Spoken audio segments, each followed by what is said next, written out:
This weekend, a launch party for a Bay Area entrepreneur and mother who was inspired to create a doll. Inspired because when she looked around, she couldn't find a doll that looked like her or her daughter. So the Jilly Bing doll was born. And joining us now with more, we have the founder and CEO of the Jilly Bing company, Elenor Mak. Thank you so much for joining us, and thanks for bringing the Jilly Bing doll in here. This is amazing. We were just talking about this. When I was growing up, I don't think I ever had a doll that even closely resembled me. All my dolls were blonde because that's what was out there, and I never even actually considered that was something that didn't reflect me, just because that was the only thing on the shelves. Right. That was beautiful. Yes. And so what launched this? You have a daughter. Yeah. So this, my daughter's name is Jillian. She was around 2.5 when she started to play with dolls. And being a mother, I thought naturally, it's 2022. I live in San Francisco. I'm going to go buy her a doll that looks like her. And Claudine, when I went out there, the things I saw, it was disappointing. There were aisles of, blonde hair, blue-eyed dolls, and on the very side you would have these characters, and you're like, I think that's the Asian doll because she's holding that's the Asian doll, right? Because she's holding a panda bear, or she's got an Asian name, and I think it just really reminded me of growing up and having, only blonde hair, blue-eyed dolls, and feeling that was what was beautiful, and feeling like I didn't belong. And there is that line people always use, you can't be what you can't see. And if you don't have anything that reflects you, the feeling of being represented, it is important. Even for very young kids, it kind of starts there. So you said you Googled how to make a doll. This is kind of amazing. So this is last year, because I'm like, I would have no idea how to make a doll. So how was that process? Yeah, it was last March I decided, I wanted to do something about this, right? I wanted children like my daughter to know that they belong. I wanted my daughter to one day walk into the aisles of major retailers and see dolls that look like her, dolls that remind her of the foods that she eats at home, dolls that make her feel like she belongs. So that was the start. So I Googled and I just, kind of went into this deep abyss of trying to figure out how do you make a doll.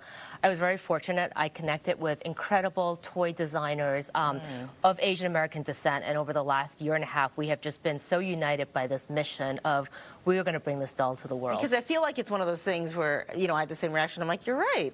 There isn't anyone or any product that really does represent. Maybe it's, tell me about the little things. Let's go through the Jilly Bing doll and tell me what you wanted to make sure was here in this doll. Yeah, so for 6 months, my house was filled of pictures of Asian American children, eyes, nose, mouths, and we just really went into the details of making sure that, her features are Asian. Right, okay. She's got the Asian eyes, and it's that she didn't look cartoony, that she wasn't a stereotype, and we really try to capture the eyes, the nose, the button nose that, my parents used to tell me, do this so your nose bridge is taller.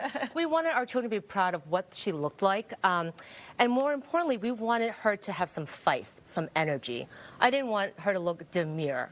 Right. Yes, I didn't want her. That's important, right? Exactly. That also fights stereotypes. Totally. My little girl is bossy. She's loud with a capital L. Bossy. Yes.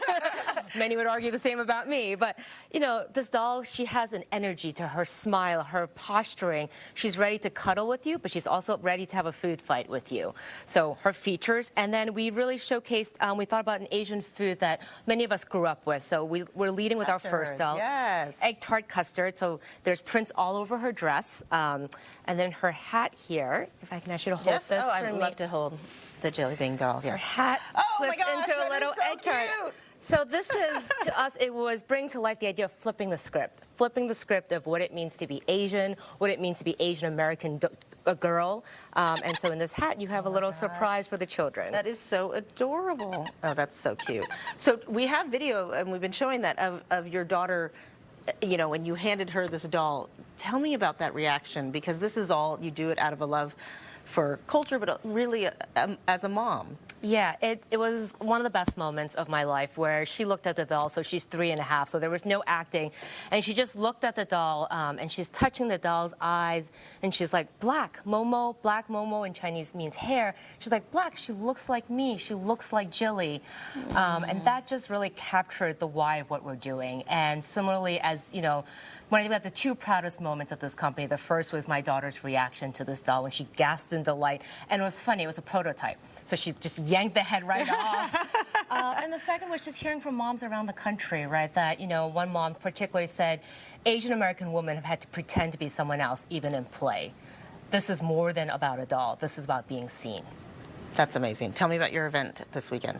Yeah, so tomorrow is the first time where people will be meeting our Jilly doll in person. We've sold over around 1,000 pre-orders to around the country over the last few months, but tomorrow's the first time that customers, children, parents will come together and see our doll. I love it. Thank you so much for coming in. Thank you for sharing your story. It's very inspiring. I'm a little old for a doll, but are we ever really too old? We are never too old for a Never doll. too old for a doll. All right, tomorrow you can meet Jilly at the launch party. It'll be held at the Feng Restaurant on 680 Howard Street. And as you can see, families will be able to meet Jilly. There'll be an illustration station where children can color with their Jilly Bing